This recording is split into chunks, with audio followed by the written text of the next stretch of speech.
lovelies, welcome back to Art a la Carte. A few weeks ago I posted a video where I did an Alice in Wonderland inspired artwork. I really loved this one. The inking process was fun, the coloring process was fun, there was a lot of detail.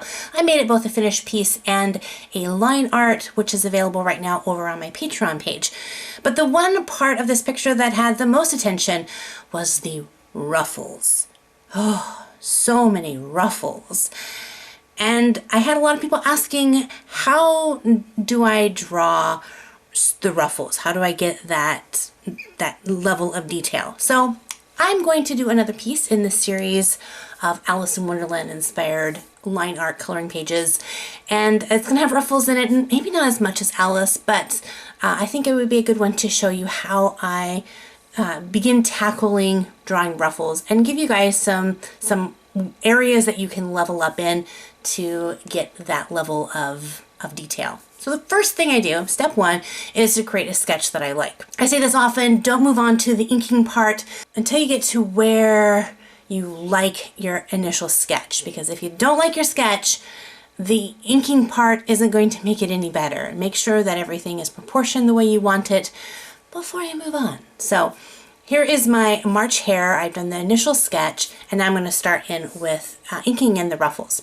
So if you want to tackle ruffles or fabric, the first thing I would recommend is level one. If you're just starting out on your art journey, is to learn how to make a three-dimensional object. And a good one to start with is with a circle.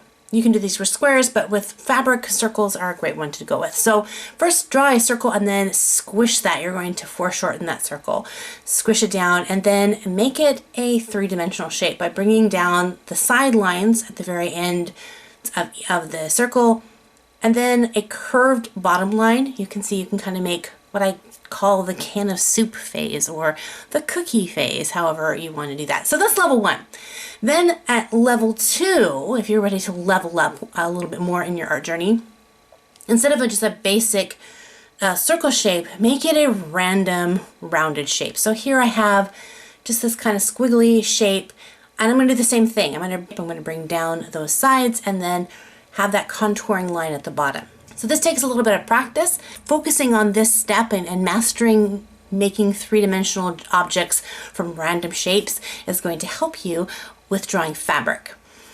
Okay, let's go back to that soup can, and this time I'm going to make a dome shape. So instead of having my two side lines be parallel and come straight down, I'm going to have them curve to meet each other. So it's kind of like this U shape, and it makes a cup. For a dress, I'm going to flip that upside down, and you can see I've made now this kind of bowl shape, which will represent how I want the dress to look.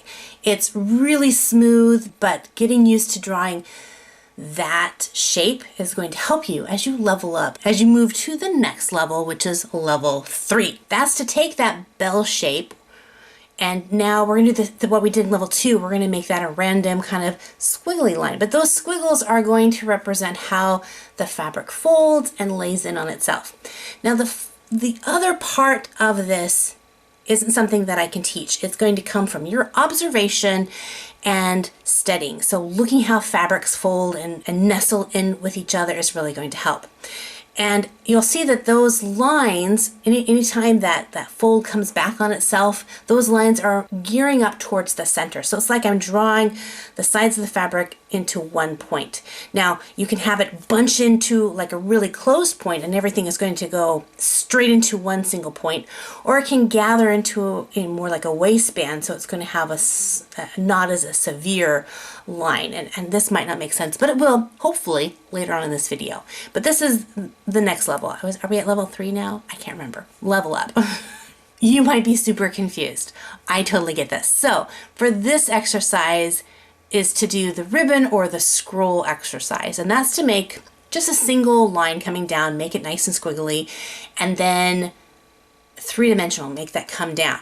Now the trick with this is every time that line curves back around, you're going to find that point that line curves, and you're going to bring a line down. Now watch both sides, because there's a side that's facing us and then there's the back side, and both of those are going to have lines that come down. The back side you'll only see a little bit, because the front of the ribbon is covering that, but you want to see how that fabric, that ribbon folds back on itself. So try this a couple of times. Make different shaped ribbons and get to where you're really comfortable with this, because this is going to help you to do those ruffles.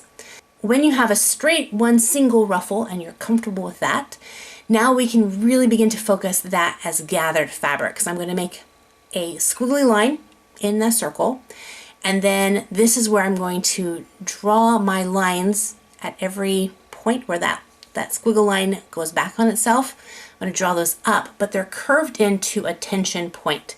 Now again, remember how I said you can have those lines curve really in close if you're having a really small enclosure, or you'll see a little bit later I'll do a ruffle in a cuff and it won't be as severe of a line. But decide how you want those ruffle lines, if you want them to come in at a really sharp angle or at a gradual angle. You're looking again for the back side and the front side and thinking about what parts you can see. If you are still confused and this doesn't make sense, let me know in the comment section below and I will try to explain it a little bit in greater detail. But let's look at how I put this into actual practice. So here I have her sleeve, and I want to create a really nice ruffled cuff. So the cuff isn't going to be gathered into a really tight area. I want it to slip inside the cuffs, or inside the outside of the jacket. So I'm not going to have a severe line going in there, but I want to make sure that those outside lines are going inside the outside jacket. Inside the outside jacket. There's so many confusing words. So you can see how they all focus into that space. Once I have the design shape that I like, then I can begin to add the squiggly lines. I've got the base shape, so now I can kind of erase that or lighten it and go back in and put the ruffly squiggle lines. That sounds professional, but that's what I call it, my squiggle lines. Never settle for it's pretty good. If you don't like it, it's okay to try it again. Especially if you are digital drawing, it is so easy to draw it again. You can just add a new layer and make this layer, turn this layer off so you don't see it and try a new layer and then decide which one do you like best. I wasn't liking how this first ruffle cuff was looking, so I did that. I went back in and I tried the sketch again. I tweaked it a little bit until I got it where I wanted. So here I like my cuff, I'm pulling the picture back, I'm flipping it just to make sure that I like how it looks. Changing the perspective of how you see something can really help you see any flaws or places that you want to fix it. This cuff took me 10 or 15 minutes just for the sketch portion. I didn't want to rush this because I want my ruffles to look really good. I want to put the time and effort that I need to make all of these ruffles so that they look good. And I don't put all this work into it and I get done and go, that ruffle's a little bit off. It's a little weird. So don't rush yourself. This whole piece inking probably took me 4 hours or so.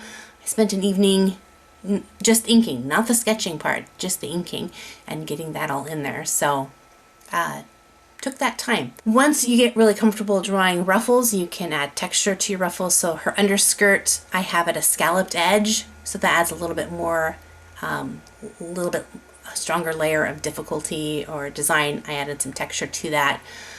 So you can really play around and have a lot of fun with it. I really like how this piece turned out. I love the teacups.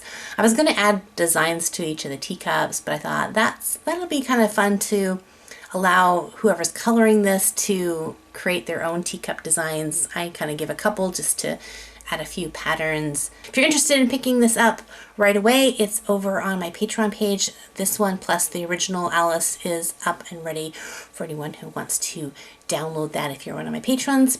If you have any questions about inking things in or fabric or clothing, ruffles or whatever it is, put that down in the comment section below. If you're brand new to my channel, hit that subscribe button so that you don't miss out on any future videos.